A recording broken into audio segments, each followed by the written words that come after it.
FutureDad 60, Libertarianism v Objectivism. Quote, timid men prefer the calm of despotism to the tempestuous sea of liberty. Thomas Jefferson. The motivation for this essay topic is mundane, but so was the choice of lunch venue for the sandwich which started World War I. It is to answer the question, which philosophy do I more closely align with, libertarianism or objectivism? I needn't adhere to 100% of any ideology, of course, and neither should you. But it's useful to have a concise response to that question. Uncovering the answer led to this, my lengthiest essay so far. I shall reveal the answer at the end, with the hope that you read the full analysis, the part you might care about. A decade ago, I read several books by Thomas Sowell and gorged on interviews of Milton Friedman. I found myself nodding in agreement during both.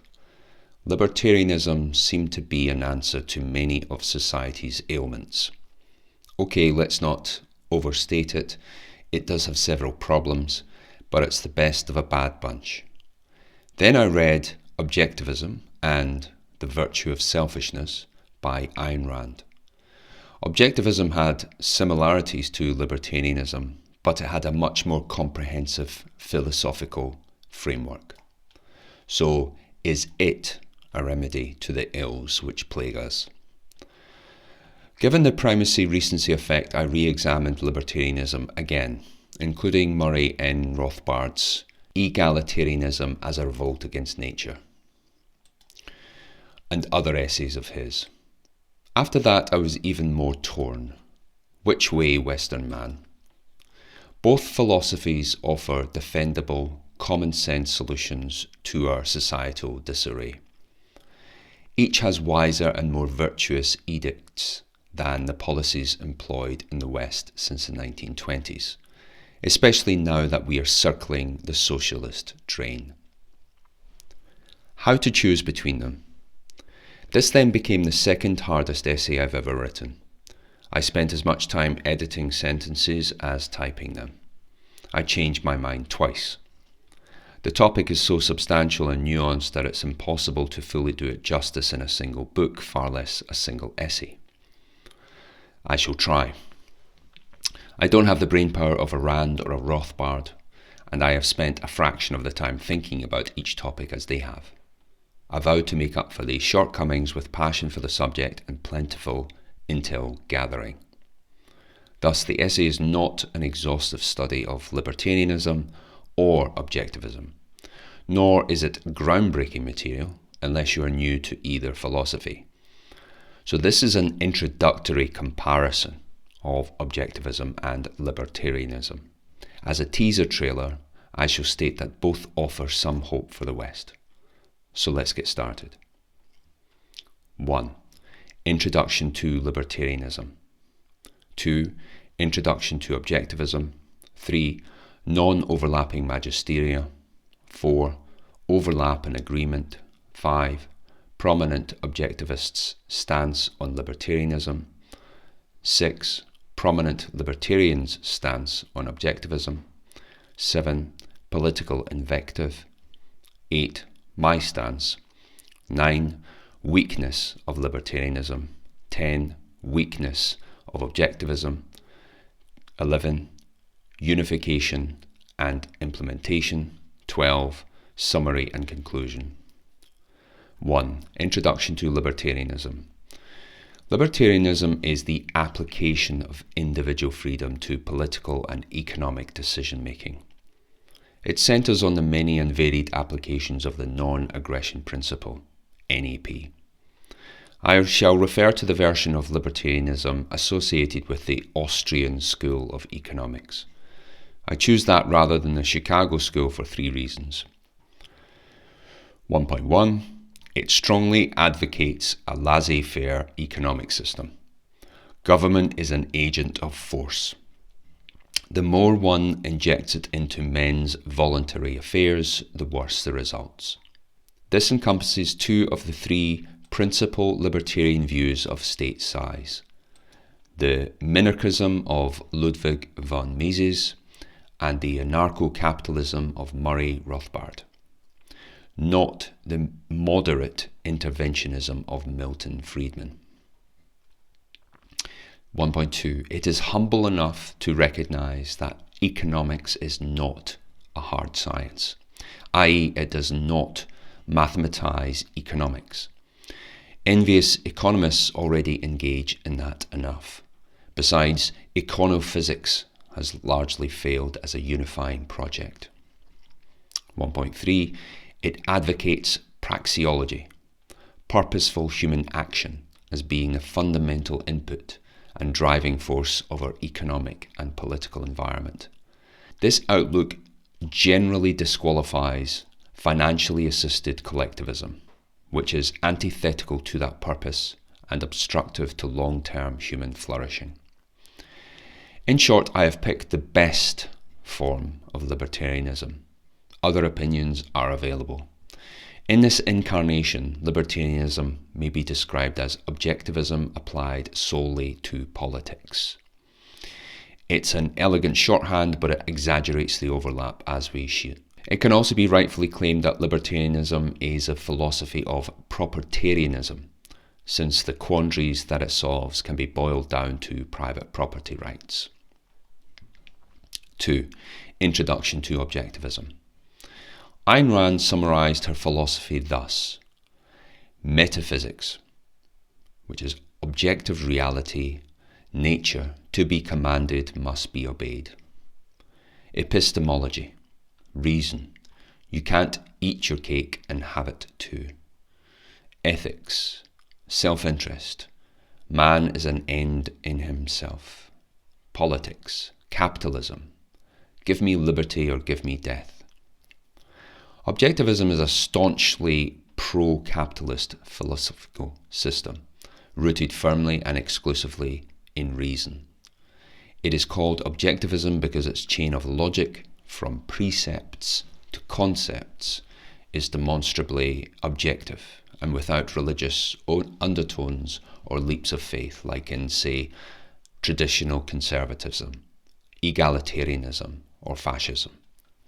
That means that, unlike most, maybe all, other philosophies, it is all of the following: non-subjective, non-mystical, and non-intrinsic. Conscious thought is neither supernaturally derived, nor does it create reality.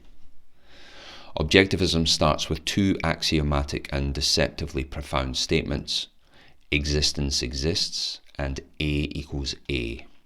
It follows rational steps from there to reach the essential thesis that one's own life is the greatest value. Then, to live fully, men must build and maintain reason, purpose, and self-esteem as a self-willed being. It eschews the subjectivism of Platonic theory, the mysticism of conventional religions, and the nihilism of materialism. That is where the accusation of repackaged Aristotle stems from.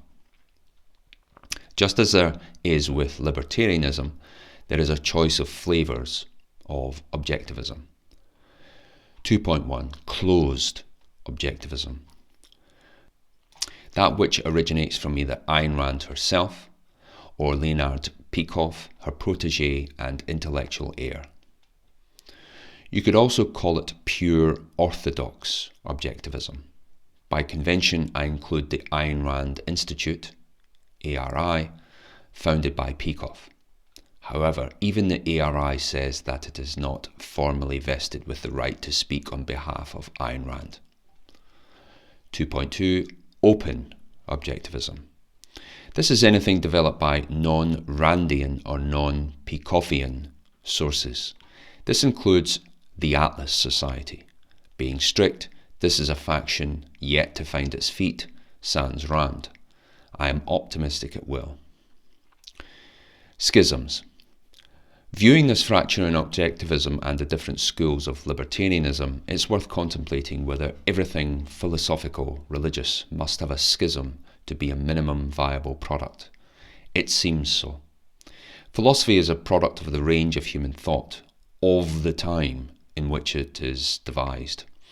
The passage of time allows discovery of its soft, weak underbelly, which in turn invites attack, whilst the purists remain avowedly fixed and fixated on the original decrees. No philosophy or religion escapes this fracturing, because they are all fragile or incomplete somewhere.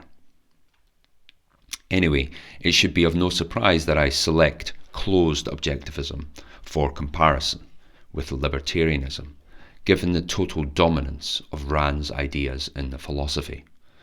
Now, since objectivism is less well known, I will describe 8 objectivist principles pertinent to this topic. 2.3 Objectivist Principles. 2.3.1 Existence and Consciousness. This is the axiomatic origin of objectivism. It begins with the 5th century BC philosopher Parmenides, who said, "What is, which Rand re-expresses as existence exists. Crucially, there is a primacy of existence, which is, quote, over and independent of consciousness." It is impressive just how much explanatory wisdom stems from this. We bypass the Platonic fever dreams of forms, awkwardly devised to explain reality and tableness. We sidestep convoluted attempts by idealists, from Kant to Hegel, from Hitler to woke communists, to try to convince us that the mind creates reality. 2.3.2 Individual versus the collective. Summarize neatly that there is no such thing as a collective brain. The stance of anti-collectivism is explicit and foundational to objectivism. In all cases, it is individualistic because that's where reasoning begins and ends. A group can share knowledge but not thought. In contrast, libertarianism adopts this distinction only implicitly and consequentially. Milton Friedman said, "The reason intellectuals move towards collectivism is that the collectivist answer is a simple one. If there's something wrong, pass a law." Pass a law here being a proxy for use force. 2.3.3 Volitional reason. My personal favourite, you have to choose to think. This sets aside the no free will fallacy, if the ramifications are considered deeply. The locus of free will is man's choice to set his conceptual faculty in motion or not. Then, this is the first cause in a lengthy chain. So, reason, man's tool of survival, does not work automatically. Each man operates as a sovereign individual via his volitional consciousness, if he's to be fully actualized and live a good life. This differentiates lifting oneself up from the fake will to power in a world of racial victimology and collectivist tyranny. 2.3.4 Behavioral Code. Quote, the objectivist morality defines a code of values, an integrated, hierarchical, non-contradictory system of principles, which enables a man to choose, plan and act long range. End quote. From my standpoint, this is a crux of the difference with libertarianism. Objectivism really is a way to live one's life. The long range aspect, also known as time preference, is a critical input to an individual's life outcomes and by extension to civilization itself. So, at this early stage, I already lean towards self-identification as an objectivist. But it's all to play for.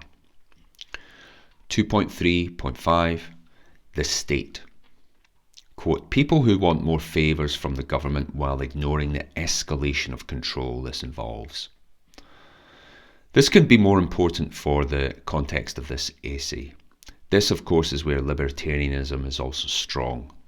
Anyone living through abominable medical lockdowns knows escalation of controls intimately. Note the language. The ignoring is important here.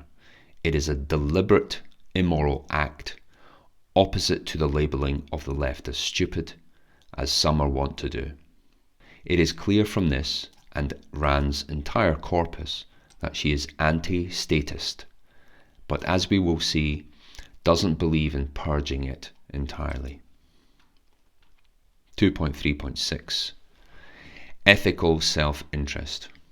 Quote, whatever man's proper self-interest consists of, that is what each individual should seek to achieve.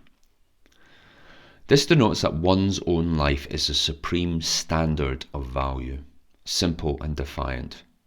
Note it doesn't answer the question, what is a good life? That's because it looks different for everyone and must be oriented to one's own life's reason, purpose and self-esteem to be good. 2.3.7 Virtue. Quote, virtue consists in creating values, not giving them away. End quote. The three primary virtues in Objectivism are rationality, productiveness, and pride. The last one means the assuredness that one is capable and worthy. If practiced consistently, they deliver the three greatest values: reason, purpose, and self-esteem. All Objectivism's postulates on ethical behaviour are connected to this. All positive results, including joy and contentment, are downstream from it.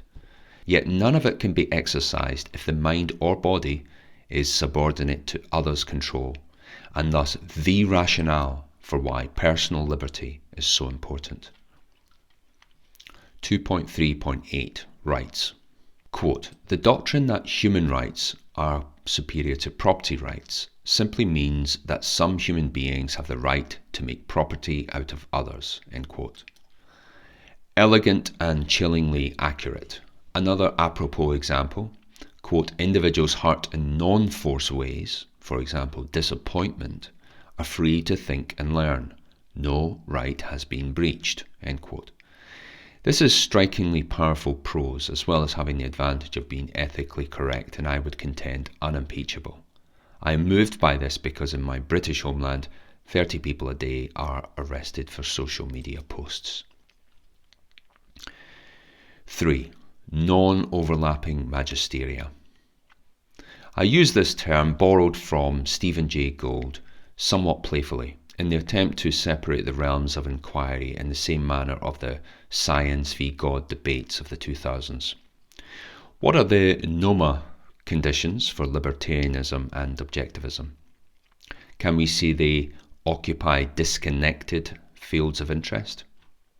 Generally, libertarianism doesn't speak directly about art, aesthetics, epistemology, religion, love, virtue, justice, and metaphysics, values, sacrifice, or how to live a good life.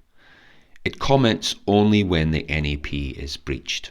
So you could be the most ardent theist in the world and libertarian. But if your adopted religion requires smiting of unbelievers, you'd have to renounce libertarianism first. Objectivism, on the other hand, has a lot to say about all of the above. So can we say then everything outside the NAP is a NOMA condition and can be set aside in order to compare the two? Neither would agree. Rand would say is yet another serious flaw of libertarianism that makes it unserious for tackling big questions. Libertarians might say irrelevant. Our philosophy is simple but far-reaching, and it's all you need in order to say, leave me alone. Thus, NOMA is a dead end here. We must compare and contrast them each on all of the merits. 4. Overlap and agreement. So let's begin the comparison in full.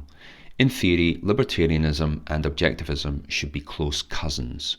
Some would argue brothers, but they bifurcate between loathing and conciliation. Yet they have mostly the same political ideals. An early libertarian newsletter is shown on screen. Most objectivists would sign up to that. In essence, as above, I see both groups, first, and foremost, as at minimum, anti-statists. To that end, the topics and degrees of overlap are 4.1, full agreement, NAP.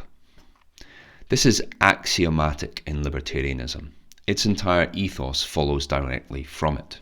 Objectivism sees it as following from the maintenance and thriving of life as being the highest value, and thus ethical behaviour must be in defence of life.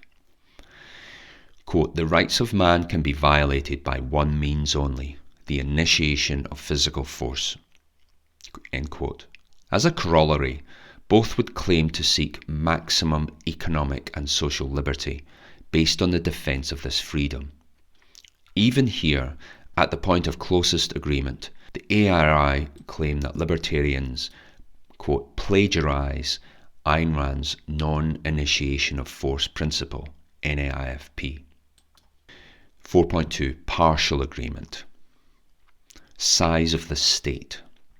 Both objectivism and non-ANCAP libertarianism favours minarchism, a night watchman state. Anarcho-capitalist libertarianism goes further. It is fully anti-state, seeing any size as a violation of the NAP because any power whose origin is force is unethical. In fact, for ANCAPs, this is an own goal by objectivism. How can you chastise and condemn the state whilst at the same time keeping part of it in your back pocket? Isn't food plus a little bit of poison still poisonous? Property rights. They are in agreement with one notable exception. Objectivist property rights are contextual. You cannot do whatever you want with them. For example, you cannot build a giant bomb in your back garden. Or as Peikoff expressed strongly in an interview, the 9/11 Ground Zero Mosque was a terrible idea because, quote, property rights are connected to life as a metaphysical standard. Libertarians would say that property rights are unassailable and the mosque can be built if desired and lawful. 4.3, full disagreement. Philosophy.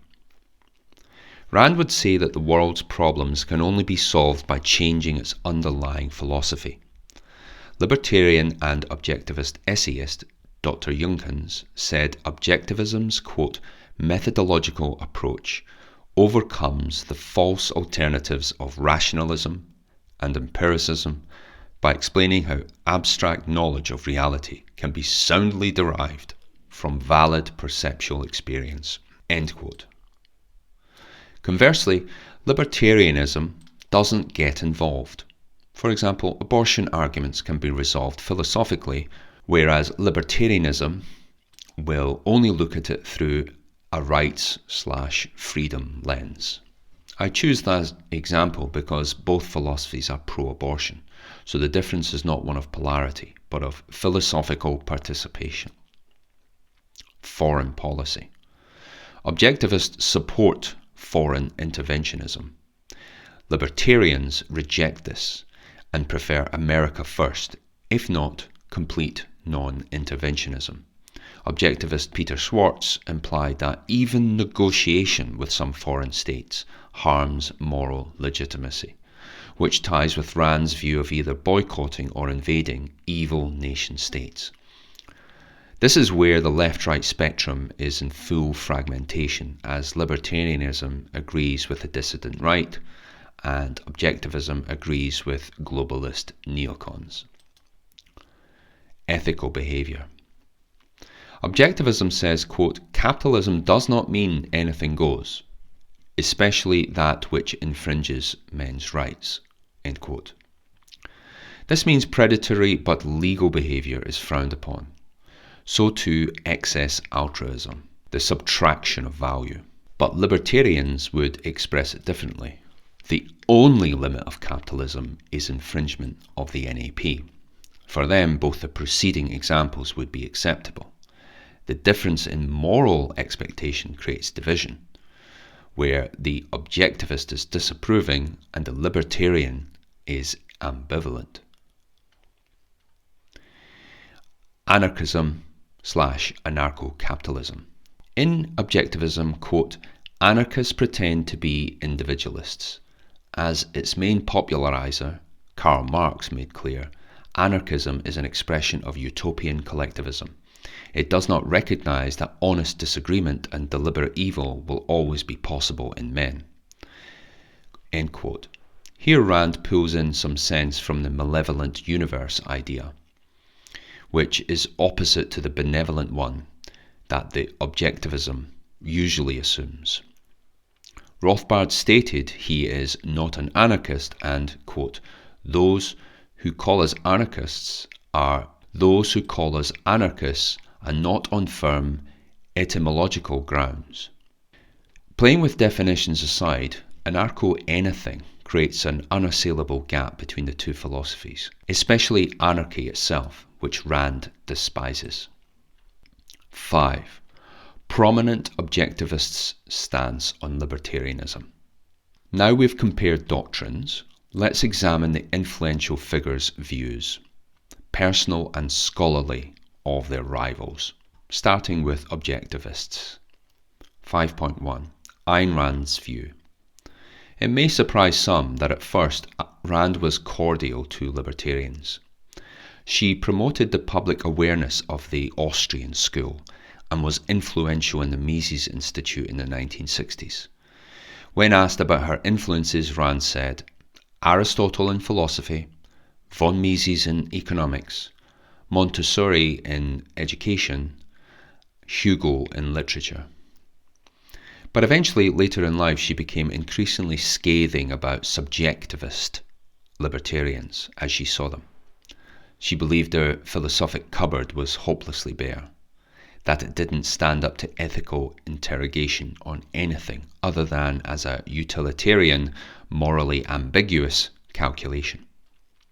She went as far as saying libertarians are, quote, not defenders of capitalism, end quote, and, quote, capitalism is a one system that requires absolute objective law, yet libertarians combine capitalism and anarchism because libertarians are a monstrous, disgusting bunch of people, end quote. These are startling comments. One may suspect there is a personal animus behind it, concealed from view. Theocratic conservatives also did not escape her ire. Quote, because of their pretense as defenders of free enterprise, conservatives are morally lower than liberals. End quote. I will come back to her emotionalism later. She didn't stop there. She didn't want rapprochement between libertarianism and objectivism, because their ideals were contradictory and damaging to objectivism. Quote, in any collaboration between two men or two groups who hold different basic principles, it is the more evil or irrational one who wins, end quote. But then she wasn't afraid to be extremist in her position. She saw it in the following way. Quote, extremism has become a synonym of evil regardless of the content. It's that you are extreme, i.e. consistent, end quote. Given this stringency, it is easy to understand why there is no progress on unification at all, even long after her passing. 5.2. Other notable objectivists. Yaron Brook, chairman of the ARI. He is more circumspect than Rand, but still doesn't see much in the way of similarities. To him, objectivism covers everything, a systematic philosophical approach to virtue, success, work, love, and life. Whereas libertarianism is a broad collection of thoughts, attitudes, and ideas, everything from Republican, libertarian, and anarcho-capitalists. Like Rand, he called it, quote, subjectivism. Peter Schwartz, objectivist writer, states that libertarianism believes that liberty can be upheld without reference to any particular moral viewpoint.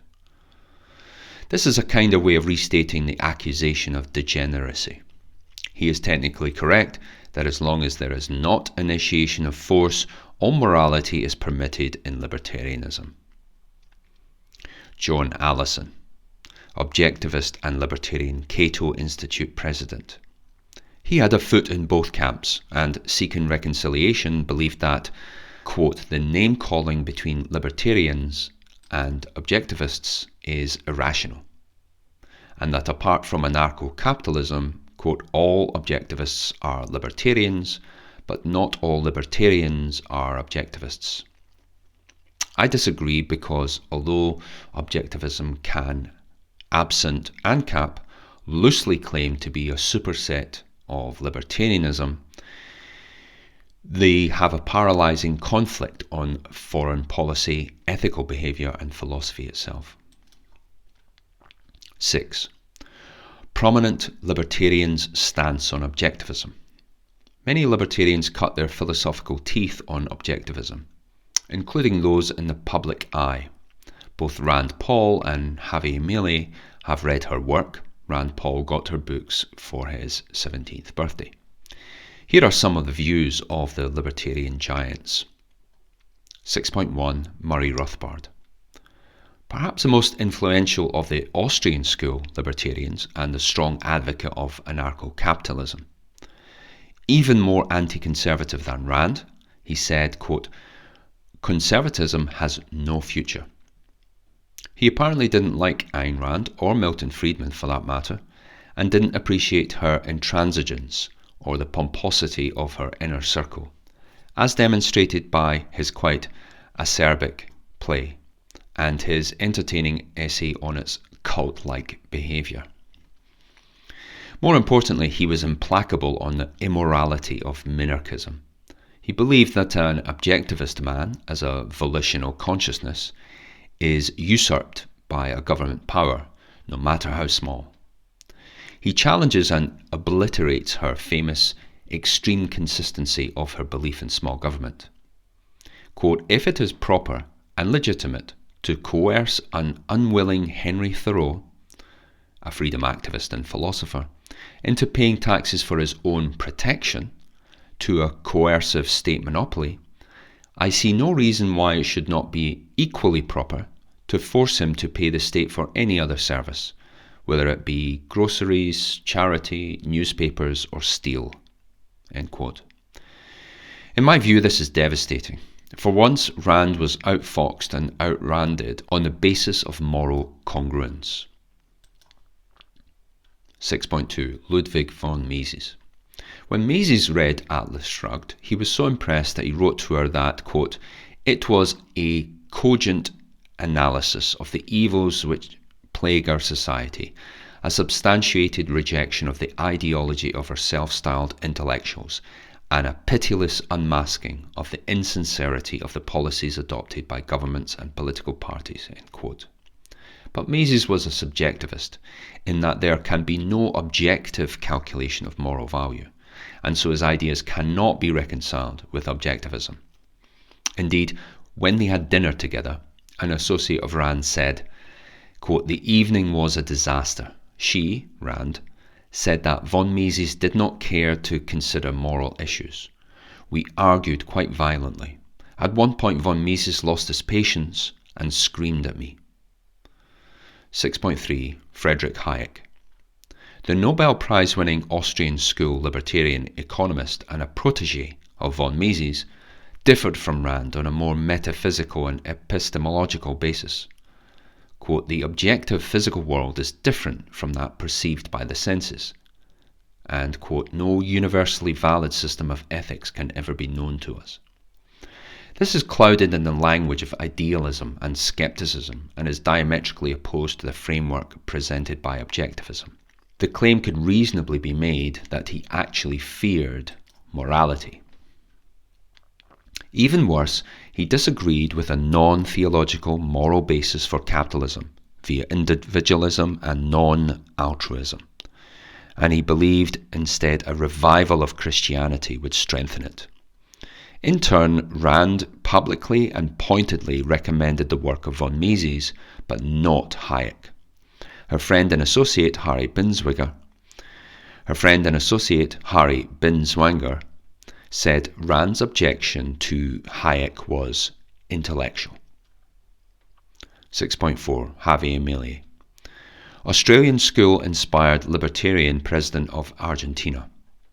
I discussed him in more detail in FutureDad 54, Voting is Futile.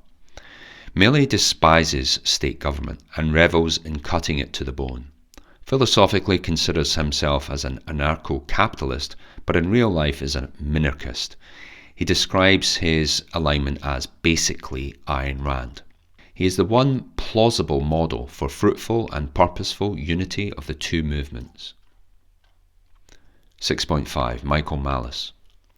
Included here as a non-scholastic but prominent ANCAP libertarian, he believes in egoism, in which ethics begins and ends with self. Quote, I put me first, I don't care about you. End quote. So he is exactly the type of libertarian who is naturally inclined to the objectivist, non-altruistic mindset. He said that the objectivist adoption of the tabula rasa was, quote, complete nonsense, and questions Rand's happiness in her personal life, despite her prescriptions for the same. Considered Rand extremely important, but ARI objectivists are comical by recounting the story of the day of the Boxing Day tsunami in Thailand. The ARI took out a same-day advert that government charity shouldn't be allowed. Quote, just very bad timing and bad at persuasion. 6.6. Milton Friedman. Despite being of the Chicago school, I include him here for completeness. As a giant in the liberty movement, his views were influential, even amongst the general public. He is the pragmatic, happy warrior versus the intense Puritanism of Rand. He said of Rand, quote, she had an extremely good influence on all of those who did not become Randians, but if they became Randians, they were hopeless. Now, despite his comment seeming quite a vague, unqualified personal opinion, objectivism bad, my brand of libertarianism good, it is admittedly quite a zinger. It has extra meaning in the light of the accusation of her cultist inner circle. 7. Political invective. The public animosity towards both objectivism and libertarianism can be quite revealing. 7.1. Attacks on libertarianism. The hostility to libertarianism is usually more derisory than angry. 7.11. From the left. The modern liberal left overlaps with libertarianism.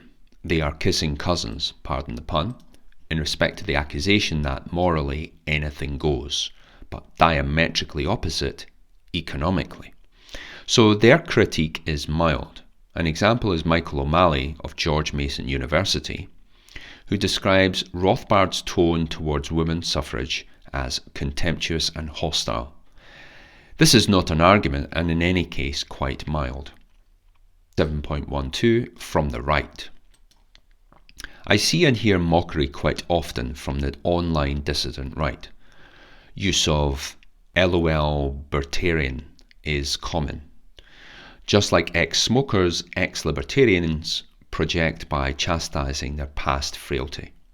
So a typical phrasing is, I used to be libertarian, but with the subcommunication that they are better than that now. Libertarianism receives this mockery because of its perceived naivety. After all, the dissident right fight against woke and demand national/racial collectivism, and the libertarians would shun that. Furthermore, libertarians are even lumped together with liberals as participating in the decay of the West by their ethical permissiveness. 7.2. Attacks on objectivism. Public criticism of objectivism is less common but more harsh, to the point of irrationality. Only once have I encountered a blow-by-blow dismantling of a premise of objectivism that isn't doused in absurdity or insult. 7.21. From the left. This is relatively rare, mainly because of ignorance. In real life, I've heard reflexive assertions of mild distaste, and one example of, quote, it's a total waste of time, with no follow-up rationale as to why. Considering that capitalist-loving, non-collectivist objectivism is diametrically opposed to almost everything the left stands for, At first this seems an under-response, but when one looks closely, activists direct their fury at neighbouring ideologies rather than opposing. Communists detest fascism and roam the streets hunting them down, but as Hayek said, fascism is a stage reached after communism has proved an illusion. 7.22 from the right. Objectivism receives more anger from the right for the reasons discussed above, is very similar to the right economically, but opposite in key non-material areas. First is its strong anti-religious stance, dismissing religion as mysticism. The second is from the alt-right because its main adherents are predominantly of secular Jewish origin. It can also take the form of misapprehension. This shown comment is from a subscriber of mine. He won't mind me quoting it because he is a reflective and reasonable chap. In this instance, he grossly mischaracterizes the heroine's desires, the hero's principles, and the actual circumstances of the events in the story. Also shown, the commenter's problem is that objectivism doesn't recognize that people's ethnic tribalism is crucial to their identity. And because of that, all the poor have left without racial identity is communism. I will steelman this argument as follows. If people disregard their ethnic tribe, then other tribes will take advantage of them, whether it's Jews making the poor their servants or Islam taking over. The commenter alluded to both of these later. Now, Rand did have an exaggerated sense of defense of Israel, so as a Zionist ulterior motive, it is possible. However, feminist collectivism and high time preference already opened the door to Islam, so this was a misdiagnosis. Other than that, I do somewhat agree. See my later critique. Another view from the libertarian right is that objectivism is rigid and cult-like. Religion? No. There is precisely zero mysticism in objectivism. Open objectivism doesn't follow Rand's decree to the letter, so no, overall, hers is not the infallible truth, but he's mostly right, according to the co-founder of the objective standard. Quote, closed objectivism is not open to additions or revisions. Yes, Rand dominates the philosophy, and the accusation of a cult-like leader has some elements of truth that I will come to later. But no, it does have an internally consistent system of principles, as I described above. Lastly, scorn from centrists seems to stem from its anti-altruism, more so than atheistic anti-mysticism. I think this is because of the dominant role and social practice of charity and help thy neighbour, indoctrination of cultural Christianity in Western society. 8. My stance. So after all of this, how do I decide which stance I favour and by extension, which is better for the West? I have decided, because it's my piece, that whatever of the two I have sufficiently few minor disagreements with, I shall attach that badge to my label. I have decided, because it's my piece, I have decided, because it's my article, that whichever of the two I have sufficiently few minor disagreements with, I shall attach that badge to my lapel. It could be neither. It could be a union of both. So starting with the end in mind, I personally advocate country and personal sovereignty, strong borders for both. Free market capitalism, i.e. non-collusive free trade and contract law. Minarchism, a preemptively fiscally curtailed through pain of death, constitution-backed, night watchman state. Voluntary consumptive taxes only, i.e. sales tax. The NIFP, non-initiation of force principle. Negative-only human rights. The decriminalisation of drug use. Capital punishment in extreme and rare circumstances, particularly infanticide. I am staunchly opposed to all collectivism. all welfare, reflexive altruism, especially corporate charity, abortion beyond the point of heartbeat, mass legal or illegal immigration. 9. Weaknesses of libertarianism. 9.1. Degeneracy. Since I despise communism for both its philosophy and its real-world results, I cannot, on principle, ignore the real-world degeneracy amongst libertarians. And yes, not all libertarians are like that. The absence of a virtue-driven mindset cultivates a nihilistic, hedonistic, anything-goes worldview, disconnected with long-range meaning and purpose. Even prominent libertarians identify this. Paleo-libertarian Rockwell charged mainstream libertarians with hatred of Western culture. In contrast, though objectivist ethics are not designed to be enforced, they are designed to be instilled in the public consciousness. Each person who embodies them is one more voice calling it out when broken. 9.2. Philosophy. Libertarianism is economically fixated. It doesn't grapple with metaphysics, epistemology, or ethics. It has no definitive, systematic chain of thought, from axiomatic precepts to practical applications. This is important for a solid rational footing for belief in it and persuasive defense of it.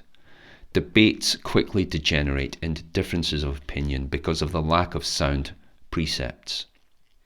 In the final analysis, it's a broad, elective, loose bag of ideas and a mindset based on one premise, the NAP. Libertarians could say that. Who cares about that? It works. But what works falls prey to stronger emotions and weaker resolve if that doesn't have the philosophical spine to support itself. If someone says libertarianism is degenerate, even if that is unfair, all it can do is shrug its shoulders. 9.3. Anarchism, anarcho-capitalism. The ANCAP basis for no government is defendable, but on the ground, when it counts, it means a private military becomes the de facto government. Note, the problem here is not the importance of the military. Governments don't control food production either, and that works okay, but its unique power. Private military has not an insignificant potential of transmuting into a hostile, tyrannical army. It is wieldable against the citizens in a way that is unmatched by even food, water, or healthcare. The motivation to usurp citizens with a private army would be as old as time. Power and money.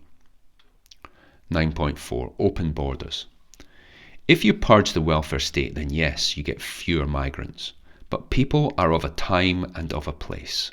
They are not interchangeable economic units.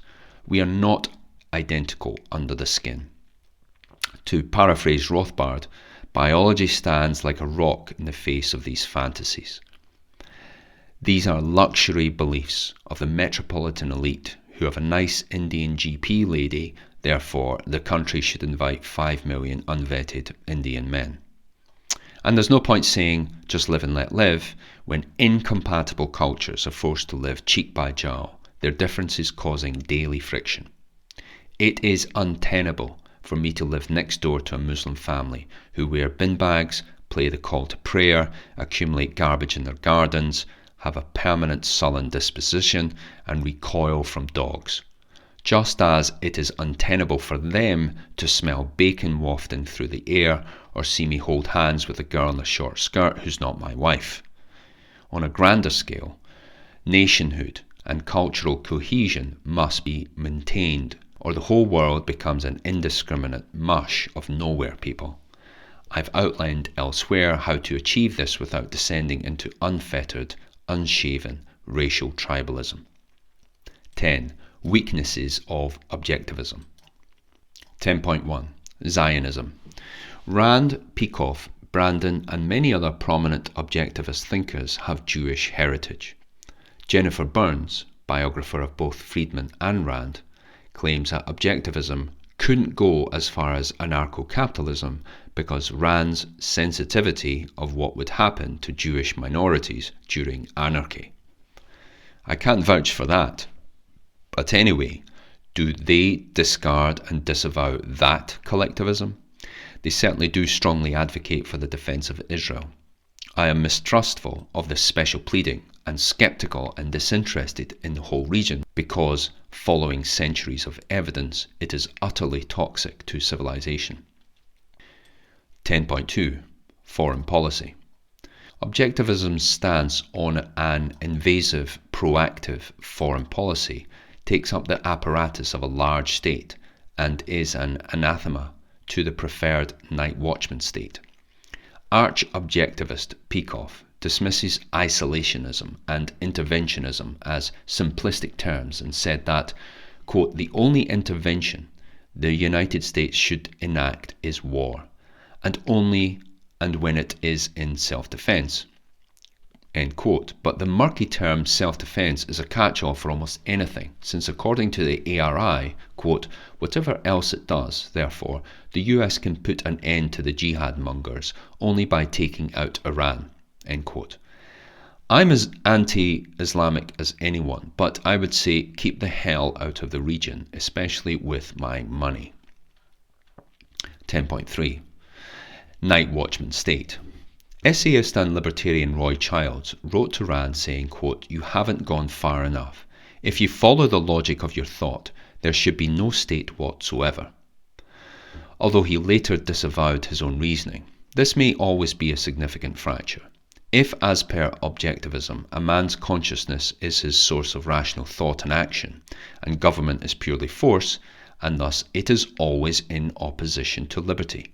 If government exists at all, then through brute force, as we see time and again throughout history, it can become unlimited. I do have a solution. The state is envious of rival power and yearns to grow bigger, so we must stringently anticipate that in advance. Guidelines like the EU's austerity measure had financial consequences only and do not work. So government must be forced to wear a permanent fiscal straitjacket under threat of public execution. See FutureDad 54, voting is futile. Absent that, it is arguably a logical failing of objectivism. If Rand was to see the current lack of restraint of even her favourite constitutionally protected and restrained USA, then she would concede that moderately restrained government does not work as constitutionally intended. However, in the end, the degree to which objectivism and libertarianism agree on overall state size far outweighs the degree to which they don't. 10.4. Emotionalism. Quote, objectivism is not against emotions, but emotionalism, end quote. But Rand does indulge in emotionalism, as we saw from her comments about several topics, including libertarianism. A working theory is that she came from an authoritarian state, the USSR, fell in love with the US Constitution and became quite antagonistic towards anarcho-capitalists and many others. An understandable Achilles heel, being generous. 10.5. Anti-Stoicism. Objectivism says, quote, if one demands that man be emotionless, in brackets the Stoics, then one will be led to condemn human beings for the fact of existing, end quote. She is gravely mistaken here. Stoicism does not say a man should be emotionless. It says that man should not let his emotions be dictated by external forces out with his control. I think this is a very revealing error. Together with the quite dramatic outburst about libertarianism, it seems objectivist leaders are fond of creating straw men. Rand should have heeded her own advice. Quote, there is no alternative or supplement to reason as a means of knowledge. If one attempts to give emotion such a role, then he has ceased to engage in the activity of cognition, end quote. 10.6. Immigration. Objectivism is incoherent on the claimed injustice of Trump's 2025 remigration policy. Despite them being de facto criminals by the criminal act of them being there illegally, and that the deportations are plainly intended for the worst of them, ARI's Onkar Gate was dead against it. Quote, if they want to be productive, they should be allowed to work no matter where they're from. End quote. That is an unconscionable attitude to have if one is cognizant of what it takes to build a peaceful, high-trust society. In fact, it is consistent with tabula rasa, and, just like that notion, inconsistent with reality. 10.7. Abortion. Rand is, as usual, unequivocal about this. Quote, an embryo has no rights. A child cannot acquire any rights until it is born. End quote. This means in practice that just before birth, even when it could live outside the mother without assistance, because of its location, even in the birth canal, it can be killed without hesitation. This is a grotesque line of reasoning to me. I believe the viability of a human starts when its heart does, wherever that happens to be. At least one prominent libertarian is somewhat closer to my position. Javier Milei told Catholic school students, possibly playing to the audience as a politician, that abortion is murder. 11. Unification and implementation. Michael Oliver, a student of Rothbard and editor of the objectivist libertarian journal The New Banner, argued that the division between the two was false. I disagree. The divisions are as follows. Small and easily navigable in the case of property rights and perceived anarchism. Moderate but surmountable in the case of state size, ethical behaviour and foreign policy. Gargantuan and unfixable in the case of philosophy. In terms of unification, there's a reasonable chance of formulating a hybrid of Austrian school libertarianism plus subjectivism. Edward Junkins of the Mises Institute does it in part in a book, Flourishing and Happiness in a Free Society, which I cannot validate because I haven't read it, although it is praised by at least one paper. A Rand-Mises-Rothbard alliance sounds great in theory, but where exactly would they yield their framework? Attaching the practicality and the meagre political power of libertarianism to objectivism's philosophical backbone, whilst detaching some of its more disagreeable views, objectivism would certainly not yield its philosophical underpinnings, because then it is no longer objectivism. One way forward is that libertarianism evolves, as it has done, until it adopts objectivism's philosophy. If not, the solution to this discord is the pick and mix of Milei, sequentially executing a minimum government first with some quasi-objectivist add-ons. Because a significant problem of both is fundamentally installment credibility. The absence of real-world implementation of either system enervates left and right-wing commentators alike. They reasonably object that if either was so great, it would have been tried and be working somewhere by now. Now that it is working in Argentina as of mid-2025, the practicality objection to objectivism and libertarianism vanishes. Milei then becomes an unlikely messiah for both causes. Besides, even if it is said that objectivism and libertarianism is too hard to implement, paraphrasing Rothbard, providing the goal is just and the outcome better, the quality of the goal must be a critique of the goal itself, not on the difficulty of reaching it. 12. Summary and conclusion. So after all that dialectic brouhaha, what should I call myself? Right-wing is certainly insufficient. The political spectrum is hopelessly simplistic. Political orientation is, at minimum, more accurately modelled as a trichotomy. As for the rest, ANCAP libertarian is insufficient because of the private military issue. Non-ANCAP Misesian libertarianism seems closer, but for the degeneracy problem and its sparse philosophical roots. Closed objectivist is insufficient because of the plethora of topics I can't agree with, for example, foreign policy, immigration, abortion, etc. And let's face it, it's all or nothing when it comes to closed objectivism. Open objectivist doesn't solve the issues yet either. In my view, it's still trying to decide what it is.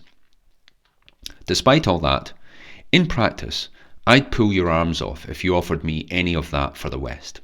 If each of our nations had a Millie or a Doge at the helm, and a big dollop of Objectivism's ethical non-altruism, we'd be exploring the stars before too long. But we're not even close to limited government. To fret about the ideal size of the state, whether anarcho-capitalism or a night watchman, is like the perennial two bald men fighting over a comb. Or put another way, we cannot obsess over the creases in our suit whilst we are on fire. We first and foremost need to rid the world of the worst excesses of communism, in all its diabolical forms. With every pound, dollar and euro spent by governments, it keeps on winning.